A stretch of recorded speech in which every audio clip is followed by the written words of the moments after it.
Rencana pemerintah untuk menaikkan harga BBM bersubsidi mendapat respon yang beragam. Anggota Komisi 7 DPR RI dari fraksi PAN, Edi Supardo, mendukung langkah pemerintah membatasi penggunaan BBM bersubsidi.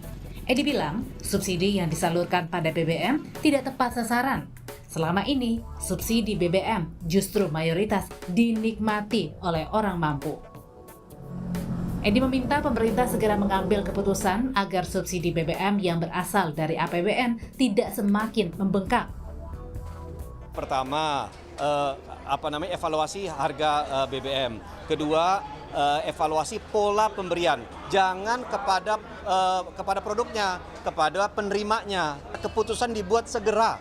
Jangan ditunda-tunda lagi. Semakin lama ditunda, semakin lama juga kemudian ada terjadi pembengkakan dari anggaran negara. Ya, terjadi juga pembengkakan terhadap pemborosan dari subsidi yang tidak tepat sasaran. Gitu. Sementara itu, anggota Komisi 6 DPR RI dari fraksi Partai Gerindra, Andre Rosiade, justru meminta pemerintah menunda kenaikan harga BBM bersubsidi. Andre bilang, masyarakat saat ini masih mencoba pulih setelah pandemi. Kenaikan BBM bersubsidi justru dikhawatirkan berdampak pada pertumbuhan ekonomi. Harus ada tindakan pemerintah. Apa tindakan pemerintah? Yang pertama adalah menaikkan kuota. Tapi ini kan agak sulit karena itu memberikan beban APBN. Yang kedua adalah pemerintah harus melakukan atau menerbitkan peraturan pengendalian pemakaian dari Pertalite atau BBM bersubsidi seperti Pertalite maupun biosolar. Dan ini yang belum keluar dan dilakukan oleh pemerintah. Nah, kami sendiri dari fraksi Gerindra meminta kepada pemerintah untuk tidak menaikkan harga BBM. Kenapa? Karena ini memberikan beban kepada masyarakat, apalagi saat ini kondisi ekonomi masyarakat baru pulih. Ya, Sebelumnya, Menteri Keuangan mewanti-wanti jika konsumsi BBM bersubsidi tidak segera dikendalikan, maka pasokan BBM bersubsidi bisa habis di bulan Oktober. Salah satu cara untuk mengendalikan konsumsi BBM bersubsidi yaitu dengan penyesuaian harga. Pemerintah juga meminta masyarakat golongan mampu ikut berkontribusi beralih menggunakan BBM non-subsidi. Tim Liputan, Kompas TV. Untuk membahas bagaimana formula yang tepat agar subsidi BBM tepat sasaran dan APBN tidak jebol, saat ini kami sudah bersama dengan tenaga ahli utama KSP Edi Priyono dan ekonom Faisal Basri. Selamat petang Pak Edi, Pak Faisal. Selamat petang. Baik, saya ingin ke Pak Edi. Pak Edi, sejauh mana pembahasan kenaikan harga BBM ini? Kapan akan diumumkan Pak Edi?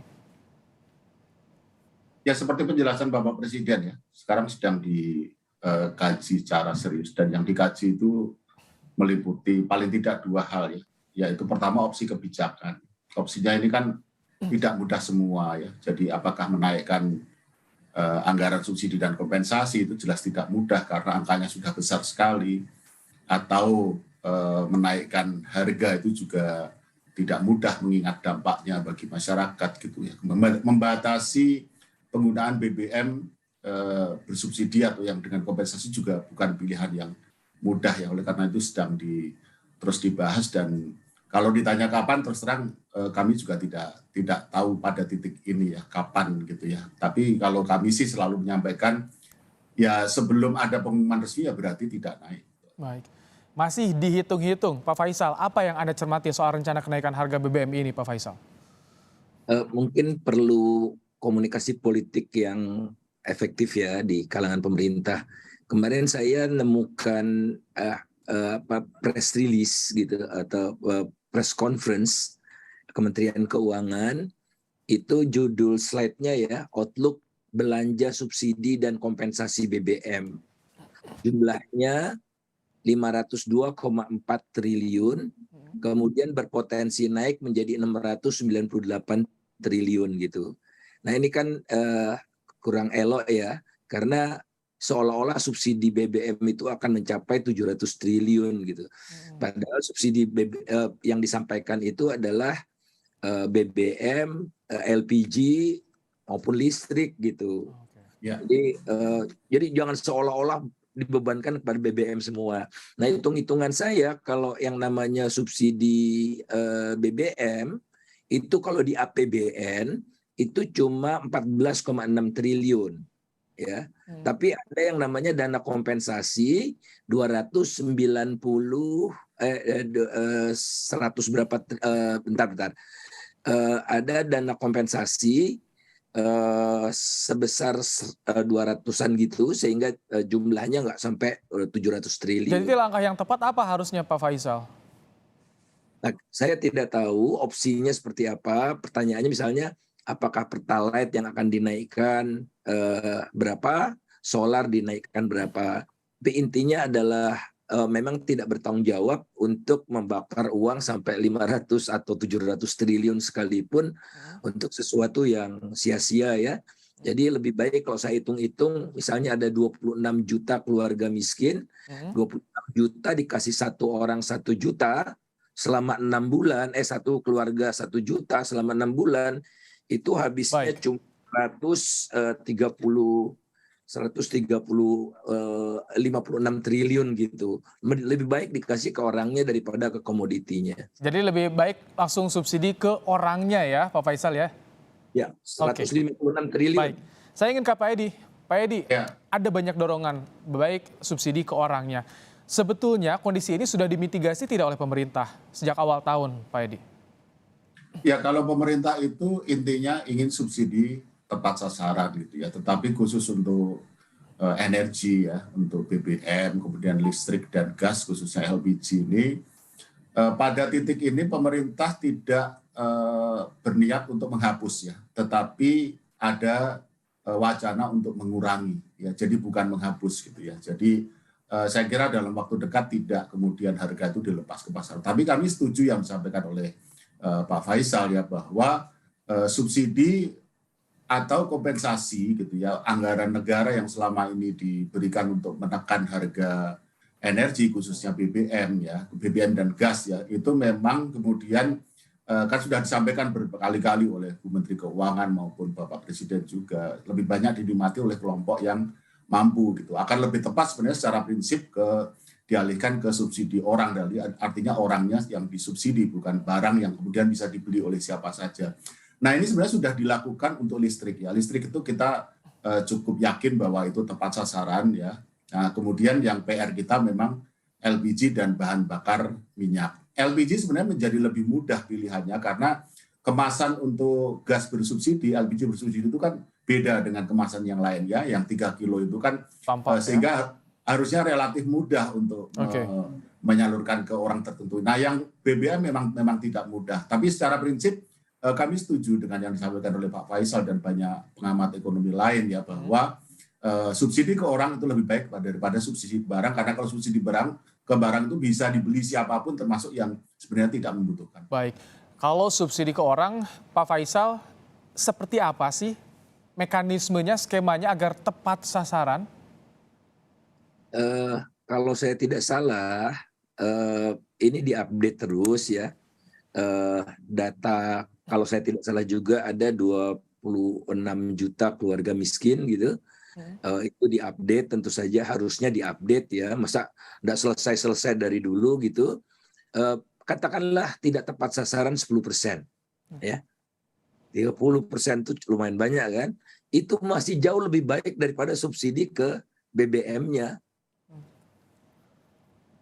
Jadi nanti dalam bentuk apa? Misalkan pemindahan dananya tunai untuk masyarakat atau dialihkan kepada program apa, Pak Faisal?